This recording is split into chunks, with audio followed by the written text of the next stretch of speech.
Hi guys, today I will discuss about hidden power of JSON.stringify. Generally, when you have object of say more than two level nesting, then from third level nesting, console log shows output as object in console log, and we are not able to see all data.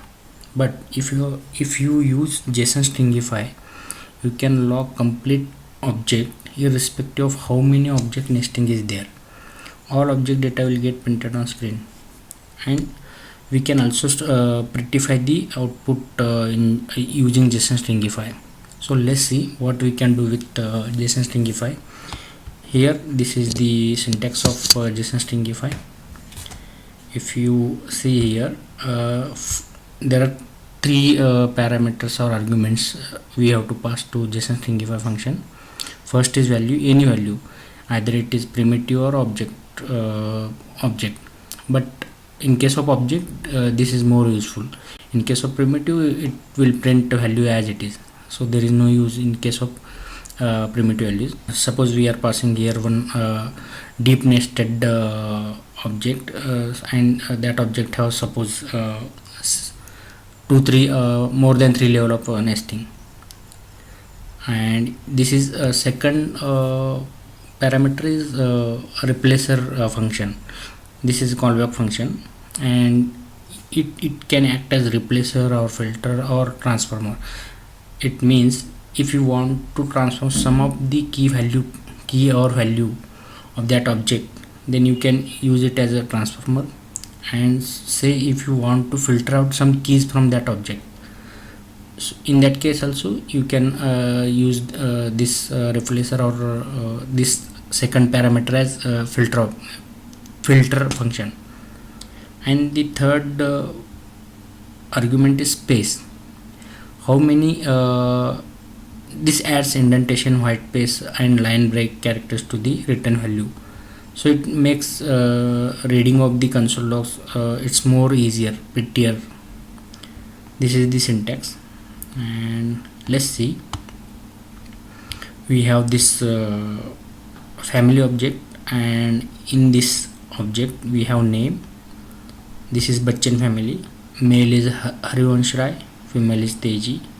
Grandparent female Jaya, male Amitabh Bachchan.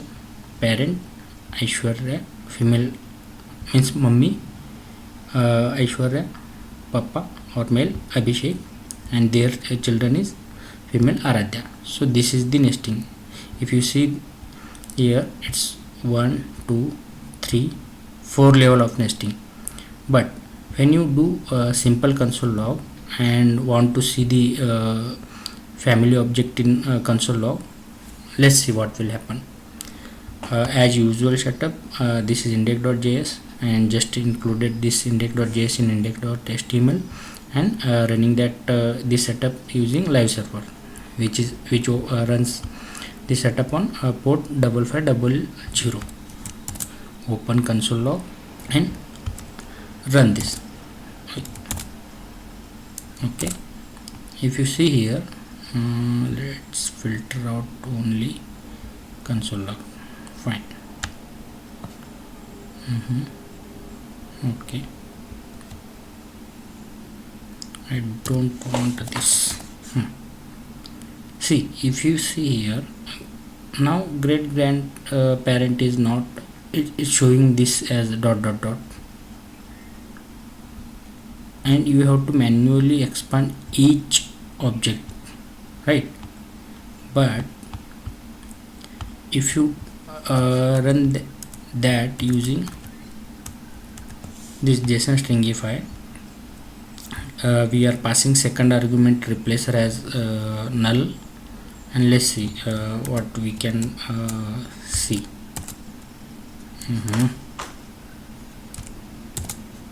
Right, see, it prints all the object as simple string in string format, but instead of that we want more structured output, right? See, the second argument replacer is null, but as third argument we have to pass for shape space or indentation purpose. So I am passing here 1 as a indentation.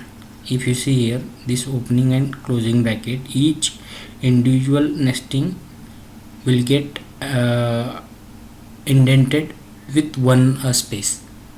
If I do here as tab, you can also pass this and save.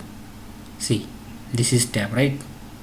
If you do one more tab, see, if you do vertical spacing, see, this is vertical spacing.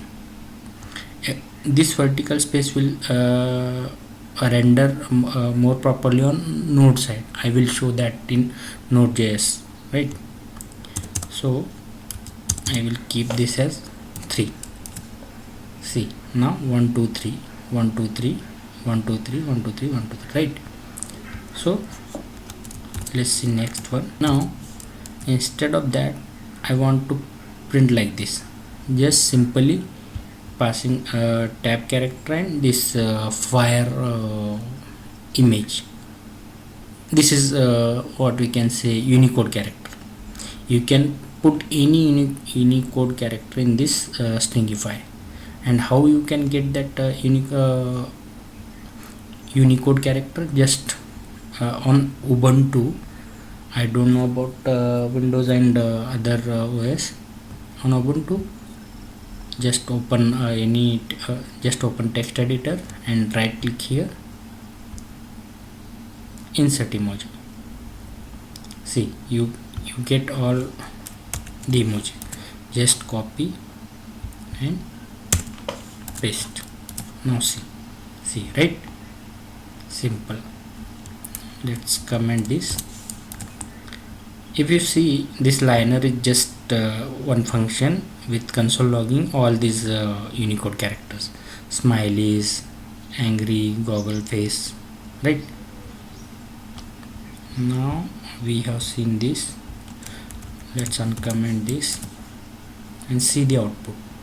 As I said, in a replacer, the second argument is you can pass it as a function, or you can pass it as array of array of strings. In that, you can whitelist which keys you want to see in console log. If you want to only see male and female keys, then see male and female, but it will work only the the first level of nesting. It will not print all the male female keys from all the nesting objects, right? If I remove this, see, there is no male female in family object, right? See, there is name and grandparent. That's why. If I undo this and if I print grandparents male and female, this is Harvansh and Teji, right? So let's comment this and see next scenario. As I said, the second argument as a callback function, you can use it as a transformer. Means if you want to transform the object's output, say you have family and you want to transform the values which are having key as a male, right?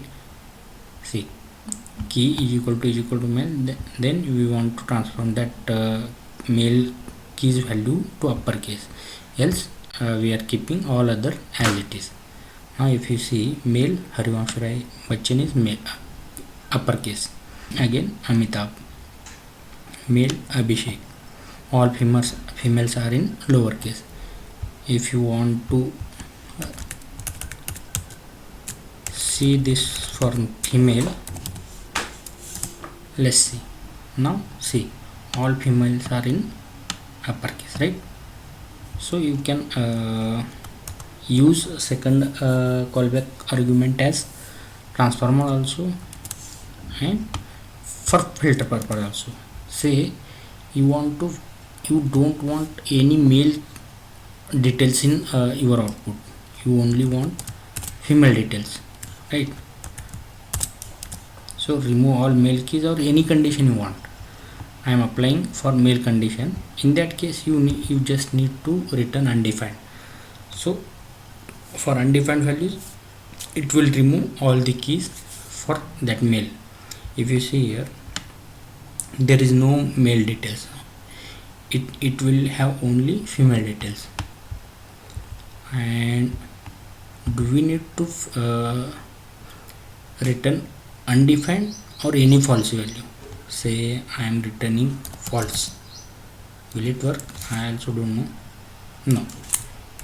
I think let's try for null. No. So you have to return undefined, right?